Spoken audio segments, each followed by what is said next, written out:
नमस्कार दोस्तों। जीवन पथिक के इस अंक में आप सभी का स्वागत है। मित्रों, आइए एक बार फिर हम अपने चिरपरिचित मेहमान विद्वान डॉक्टर गौतम चटर्जी से मिलते हैं और उनका स्वागत करते हैं।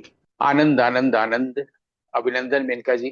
गौतम जी, आपने तो बहुत सारा साहित्य पढ़ा है और हम जैसे कि बातचीत के दौरान समझ भी जाते हैं, कई तरह की कहानियां पढ़ी हैं, सब कुछ है। और आपने मतलब ओरिजिनल भी पढ़े होंगे हो सकता है, या अनुवाद भी पढ़ा होगा। तो जब हम अनुवाद पढ़ते हैं, कई बार ओरिजिनल जब हमारे उसको टेक्स्ट मिलता है हमको, जैसे मान लीजिए आप बांग्ला भाषी हैं, बांग्ला की कोई कहानी है, अगर हमें बंगाली आती है और हम समझते हैं, तो उसी पर्टिकुलर कहानी को या सॉन्ग को जब हम बांग्ला में सुनते हैं तो उसका अलग रस आता है, आनंद आता है। लेकिन अगर उसको हिंदी में कन्वर्ट कर दिया जाए या इंग्लिश में कन्वर्ट किया जाए और सेम चीज हम पढ़े, तो वो आनंद नहीं आ पाता है। तो क्या होना चाहिए? अनुवाद आपने किए हैं, तंत्र लोका का भी किया है, संस्कृत के बहुत सारे टेक्स्ट आपने पढ़े हैं। क्या इम्पोर्टेंट है अनुवाद के लिए कि जब हम उसको पढ़े तो हमें ओरिजिनल टेक्स्ट जैसा ही आनंद है? देखिए, पढ़ाई लिखाई की दुनिया में तो मुझे बचपन में कहा गया था कि अगर विश्व साहित्य को जानना है तो अंग्रेजी भाषा आनी चाहिए। भारतीय साहित्य अगर आपको जानना है तो संस्कृत आनी चाहिए। तो पिछले 45 वर्षों में संस्कृत, बांग्ला, हिंदी, अंग्रेजी 4 भाषाओं में मेरा आवागमन लगातार होता रहा है। इस भाषा से उस भाषा में, कभी बांग्ला से अंग्रेजी अनुवाद किया तो कभी संस्कृत से अंग्रेजी, कभी संस्कृत से हिंदी, कभी हिंदी से अंग्रेजी, अंग्रेजी का हिंदी, ये होता रहा। तो जो बांग्ला में जो कविता आपने नहीं पढ़ी है, उसको अगर आप हिंदी में पढ़ती हैं तो आप उसी को सही मानती हैं। लेकिन एक होता है आस्वाद। जैसे सुंदर शब्द की एक परिभाषा ये भी है, जो आपके हृदय को, आपके चित्त को भिगो दे, कुंद कर दे, मतलब भिगो दे। ये सुंदर की एक व्युत्पत्ति है कि क्या है सुंदर। तो सुंदर का मतलब ये भी होता है कि आप जो साहित्य पढ़ते हैं उसका जो रस है। तो हमारे यहाँ हिंदी में एक लंबे समय से लोग रविन्द्रनाथ, शरदचंद्र और विमल मित्र को पढ़ते आ रहे हैं और उसका रसास्वादन भी करते आ रहे हैं। लेकिन कई लोग ये कहते पाए जाते हैं कि बंगला में जो आस्वाद मिल रहा है वो हिंदी में नहीं मिल रहा है। हम लोग विलियम वर्ड्सवर्थ को, जॉन किट्स को इंग्लिश में पढ़ते हैं। तो जब हम लोग इंग्लिश के कवि को इंग्लिश में पढ़ते हैं तो अच्छा लगता है, बांग्ला के बांग्ला में पढ़ते हैं तो अच्छा लगता है, हिंदी के हिंदी में पढ़ते हैं तो अच्छा लगता है ना। धर्मवीर भारती ने हिंदी में लिखा है, या शिव मंगल सिंह सुमन ने हिंदी में लिखा है तो अच्छा लगता है, आगे की पढ़ते हैं अच्छा लगता है। उनका फिर दूसरी भाषा में अनुवाद भी होता है, कुंवर नारायण की कविता का कई भाषा में अनुवाद हुआ है ना। फिर भारतीय भाषा में भी अनुवाद होता है, भारत के बाहर की भाषाओं में भी अनुवाद होता है।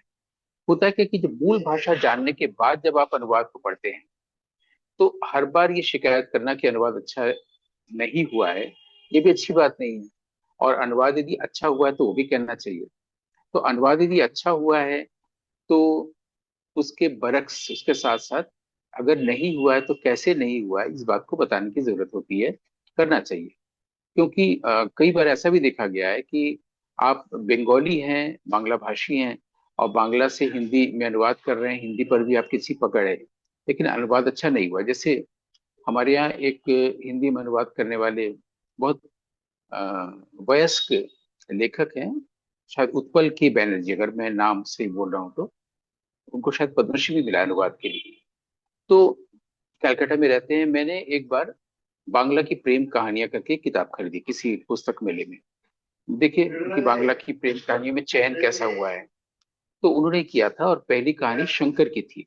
शंकर बांग्ला के बहुत प्रतिष्ठित लेखक हैं। उसमें पहली लाइन थी कि वो कार जो है लॉरी से लड़ गई और उसमें लगा कि दोनों ही पति पत्नी मर गए।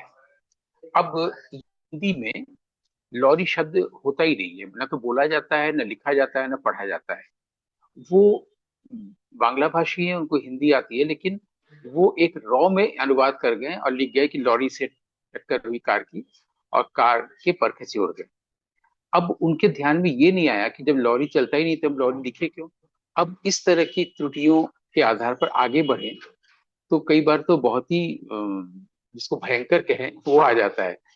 चेखव का एक नाटक है चेरी ऑर्चर्ड, जिसको कई लोग खेलते हैं चेरी की बगिया नाम से।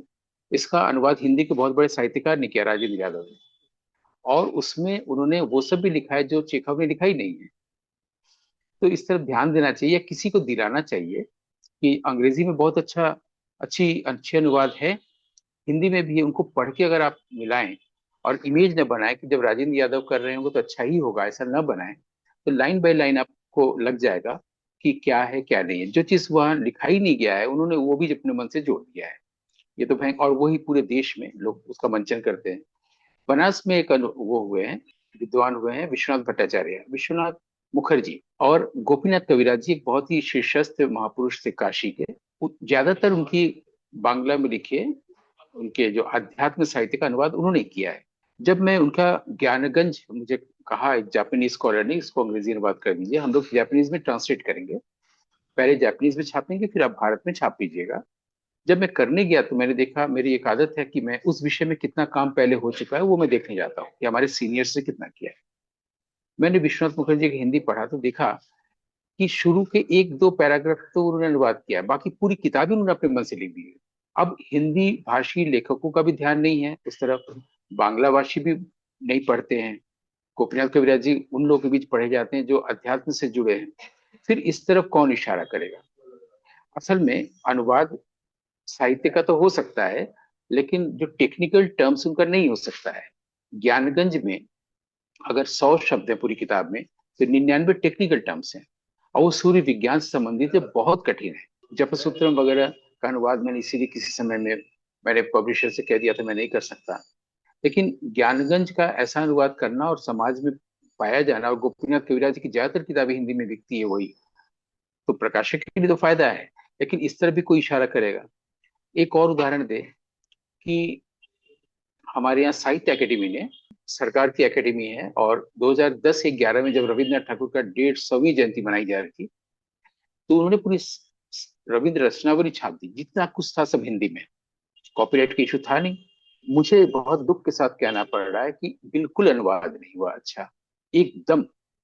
अजैब शाह द्विवेदी वगैरह की कुछ रचनाओं को छोड़ दें अगर, सारा अनुवाद बहुत ही खराब हुआ। जबकि उसमें कभी एकेडमी के अध्यक्ष हुआ करते थे इंद्रनाथ चौधरी जो बंगाली हैं, मैंने उनसे भी उस वक्त कहा था अनुवाद इतना खराब हुआ है।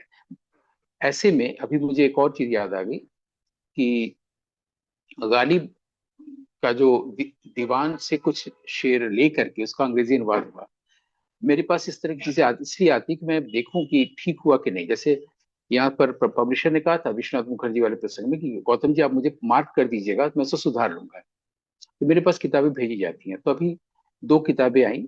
एक तो ये गालिब की कुछ लाइंस थी, तो जो अनुवादक ने अंग्रेजी में क्या किया कि 2 लाइन का अगर शेर है, नज्म है, तो उन्होंने 2 लाइन में बहुत खूबसूरत राइम्स मिला दी, लेकिन उसका अर्थ ही नहीं आया अंग्रेजी में। ये वो जानेगा ना जिसको उसका अर्थ पता है। राइम तो बहुत अच्छी हुई है। अब मुझे अभी याद जो अभी तुरंत तुरंत जो शेर याद आ रहा है कि परतबे खूर से शबनम को फना की तालीम, एक मैं भी हूँ नजर की नायत होने तक। अब होता है कि गालिब के इसमें फारसी के शब्द, अरबियन शब्द बहुत होते हैं, उर्दू होता नहीं है, इसलिए आप दीवान पढ़ने जाएंगे तो नीचे सबका अर्थ लिखा होता है अंग्रेजी में या हिंदी में, दीवाने गालिब। तो अब परतबे खूर से, परतब का मतलब होता है रोशनी, और खूर से माने खुर्रम या खुर्शीद बना है, सूरज। शबनम सभी लोग जानते हैं, ओस की बूंद जो होती है ना। और तालीम भी जानते हैं, शिक्षा, लेसन। और फना मतलब जाते हैं बर्बाद हो जाना। तो उसका मत गाली भी ये कहना चाहते हैं कि एक पत्ती पर ओस की बूंद है, और वो देख रही है कि भोर हो रही है, सुबह सूरज की किरणें धीरे धीरे आ रही हैं। वो चाह रही कि एक कोई किरण मुझसे भी गुजर जाए, ताकि मैं बहुत खूबसूरत हो जाऊं और मैं सबसे कहूं कि मैं मोती हूं। तो वो किरण से कहती है कि क्या तुम मेरे से गुजरोगी।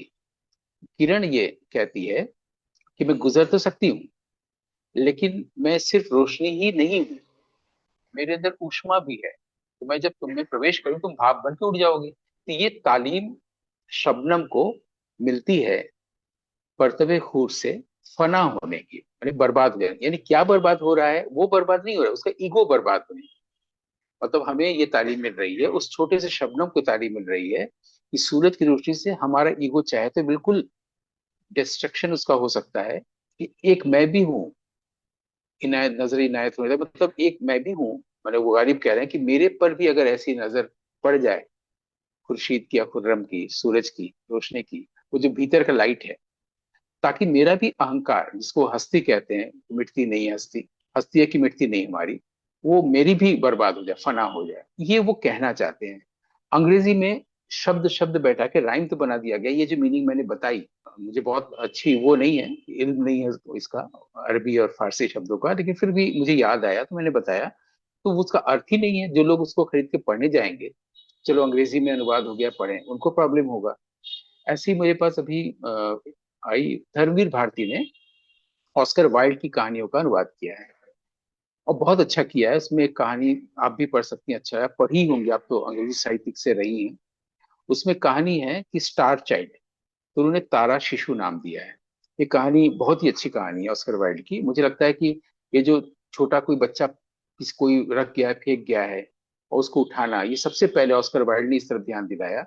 बाद में चार्ली चैपलिन ने अपनी फिल्म में दिखाया, बाद में कुंवारा बाप में महमूद ने दिखाया। लेकिन ऑस्कर वाइल्ड जो है वो जीनियस थे। तो 19वीं शताब्दी के अंत की बात है। तो उसमें कई बार वो इतने फ्लो में लिखे हैं, इतना अच्छा लिखा है, भारती जी ने अनुवाद किया है। लेकिन वहां भी एक एक जगह आता है कि न कहीं ऐसा होता है न कहीं वैसा होता है, नाइदर नॉर का एक सेंटेंस है। तो न न ऐसा हुआ, उसके बाद न वैसा हुआ, जैसा सेंटेंस ही नहीं बना है। उस लाइन को पढ़ते हुए मैंने देखा, उस कहानी को, ये हाल में अभी अभी पुस्तक मेरे से ही मैंने ली, बीएचयू में लगी थी। और ये कहानी मैंने पढ़ते समय मुझे लगा, तो ये जो फिर अच्छा अनुवाद किसे हम कह रहे हैं। अभी मैंने जो कहा कि रशियन चेरी और चढ़ का कहानियों का अनुवाद या नाटकों का अनुवाद अच्छा नहीं है राजेंद्र यादव का, फिर अच्छा कैसे है? क्या अच्छा हुआ ही नहीं है? वल्लभ सिद्धार्थ ने जो रशियन लिटरेचर का अनुवाद किया है, और साथ साथ वल्लभ सिद्धार्थ ने फ्रेंच कहानियों का भी किया है, अल्बेर कामू का भी किया है, और सार्त्र का भी किया है, दी फ्लाइज वगैरह का, तो बहुत अच्छा अनुवाद हुआ है। उसको पढ़ते हुए लगता ही नहीं है कि ये अनुवाद है। अनुवाद उसको अच्छा कहते हैं कि लगे कि इस लेखक ने इसी भाषा में लिखा है। भारतेंदु हरिश्चंद्र ने बहुत सारे अच्छे अनुवाद किए हैं, लेकिन शेक्सपियर का काफी अनुवाद हुआ है, रविन्द्रनाथ का हुआ है, लेकिन अनुवाद उसी को अच्छा कहते हैं कि लगे लेखक ने इस भाषा में लिखा है। ऐसे में विश्व साहित्य जब हम पढ़ने जाते हैं तो अच्छे अनुवाद की तरफ जाते हैं। अभी जेएनयू में या दिल्ली यूनिवर्सिटी में कोई एक रशियन का भाषा का विभाग बना है, जिसके हेड ने मुझे पूरा नॉवेल्स और कहानियों का संग्रह भेजा है। उन्होंने डायरेक्ट रशियन से अनुवाद किया है हिंदी में, लेकिन वो उसमें पढ़ते समय रस नहीं आ रहा है, क्योंकि हम लोग चेखव, दोस्तोयेवस्की, तुर्गनेव वगैरह के फैन रहे हैं, और कई बार बार बार पढ़े हैं। तो वो कई बार ऐसा होता था कि जब रशियन एम्बेसी से किताबें आती थी हिंदी में, रादू का प्रकाशन कहते थे, 8 रुपए 6 रुपए किताबें होती थी। एक बस आता था, उसमें सारी किताबें सड़क पर रखी जाती थी। हम लोग तब से पढ़ रहे हैं, और भाषा को ट्रांसेंड करके मूल मर्म को चेखव का और इन लोग का पढ़ते थे, तुर्गनेव का। इसका माई फर्स्ट लव बहुत अच्छा उपन्यास है, पढ़ा जाना चाहिए तुर्गनेव का। तो ये देखते हुए जब अनुवाद की दुनिया में जाते हैं तो देखते हैं हिंदी में बहुत बहुत ही खराब स्थिति है। जबकि समकालीन भारतीय साहित्य जैसी उत्कृष्ट पत्रिका आती है, जिसमें हिंदी के अलावा दूसरी भारतीय सारी भाषाओं की कविता कहानियों को हिंदी में छापा जाता है। तो मुझे लगता है कि इस क्षेत्र में भी प्रतिभाओं को आना चाहिए, जो अच्छे कवि और कथाकार हैं। जैसा कि मैं बार बार कहता हूँ कि हमारे यहाँ हिंदी में फिल्म समीक्षाएं सबसे अच्छी कवियों और कथाकारों ने लिखी है, फिल्म समीक्षकों ने नहीं लिखी है। उसी तरह हिंदी में अच्छा अनुवाद हमारे हिंदी के कवि कथाकारों ने लिखी है, जैसे कि निर्मल वर्मा ने चेक साहित्य का बहुत अच्छा अनुवाद किया है। पूर्ण नारायण ने बोरहेस की कविताओं को बहुत अच्छा अनुवाद किया है। इवन रिल्के की कविताओं का भी अच्छा अनुवाद हुआ है। एल्बेर कामू के सारे नाटकों का बहुत खराब हिंदी में अनुवाद किया गया है। और ये जब मैं कर रहा था वो क्रॉस पर्पस, तब मुझे पता चला। इसी तरीके से श्रीकांत वर्मा ने बहुत अच्छा अनुवाद किया है हैंस मैग्नस एंजेसबर्गर का, जो अभी भी जीवित हैं, करीब 90-95 साल के हैं, जिनका की पोइट्री कलेक्शन है हिस्ट्री ऑफ क्लाउड्स। ये सब पढ़ा जाना चाहिए। तो आप पहले जर्मन में पढ़िए, पढ़ सकते हैं, अंग्रेजी में पढ़िए, और फिर हिंदी में पढ़िए। तो धर्मयुग में श्रीकांत वर्मा के अनुवाद छपते थे एंजेसबर्गर के। तो ये एक जो अभी हम लोगों ने बातचीत की, उसका मेरा सिर्फ यही बहुत अनुरोध है कि प्रतिभाएं, यानी जो कवि कथाकार हैं, वो अनुवाद करें। हालांकि कई बार कवि से भी मिस हो जाता है, जैसे उदय प्रकाश ने साहित्य अकेडमी के लिए बोरहेस की कविताओं का अनुवाद किया था, लेकिन लिखा था बोरखेस। तुमको पहले ये जानना चाहिए कि बोरखेस है ही नहीं है, तो बोरहेस है। तो बंगला में तो बहुत मुश्किल, बंगला में तो अभी कई नोबेल लेवल के लेखकों का हिंदी में अनुवाद ही नहीं आया। जैसे माणिक बंदोपाध्याय का हिंदी में अनुवाद नहीं हुआ, ताराशंकर बंदोपाध्याय का नहीं हुआ, शीर्षेंदु बंदोपाध्याय का नहीं हुआ, शीर्षेंदु मुखोपाध्याय का नहीं हुआ, समरेश बसु का नहीं हुआ। मैंने बंगला में तो रविन्द्रनाथ जैसे भरे पड़े हैं, उनका भी अनुवाद कभी हुआ ही नहीं है। सिर्फ शरद चंद्र, रविन्द्रनाथ, यही सब होता रहा है। तो बस इस आपने बहुत अच्छा प्रश्न उठाया। इसमें यही कह सकते हैं कि अच्छे अनुवाद हो, ताकि हिंदी के हमारे पाठक पढ़ें और समृद्ध हो। मित्रों, मुझे लगता है कि निश्चित रूप से आपको ये अंक बहुत उपयोगी लगा होगा। और अगर आप भी इस क्षेत्र में, इस फील्ड में आना चाहते हैं, तो हमारे विद्वान के मार्गदर्शन पे आप चलिए और पढ़िए, आपको भी रस आएगा। और गौतम जी, इस अंक में आपने जो कुछ भी बताया, उसके लिए आपका मेरी ओर से और मेरे तमाम दर्शकों की ओर से हृदय से धन्यवाद। मैंने अनुवाद तो पहले तो ये समझना चाहिए, पोइट्री का करते समय बहुत ध्यान रखना चाहिए। कहानी का तो हर कोई करने जाता है, उपन्यास का है ना। अब मान लीजिए हमारे यहाँ भारतीय कविता में एक लाइन है, अभी याद आ गई, ललित लवंग लता परिशीलन कोमल मलय समीरे। ये जयदेव की लाइन है गीत गोविंद में। ललित लवंग लता परिशीलन कोमल समीर। ये अब इसका अनुवाद आप कैसे करेंगे? या मधुर मनोहर कोमल, ये जो हमारा काशी विश्वविद्यालय का कुलगीत है कि मधुर मनोहर क्या, मैं भूल रहा हूँ अभी, मुझे तो एकदम याद रहना चाहिए ये। तो ये इसका अनुवाद हिंदी में कैसे करेंगे? हाँ, मधुर मनोहर अतीव सुंदर, है ना। जी। अब मधुर मनोहर अतीव सुंदर का कैसे हिंदी अंग्रेजी में अनुवाद हो? इसे शायद अभी तक पुलकित का अंग्रेजी अनुवाद हुआ भी नहीं है चुका। वैसे ही मैंने जयदेव की एक लाइन बताई कि इसका अनुवाद कोई कैसे करे, ललित लवंग लता परिशीलन। ठीक है, आनंद।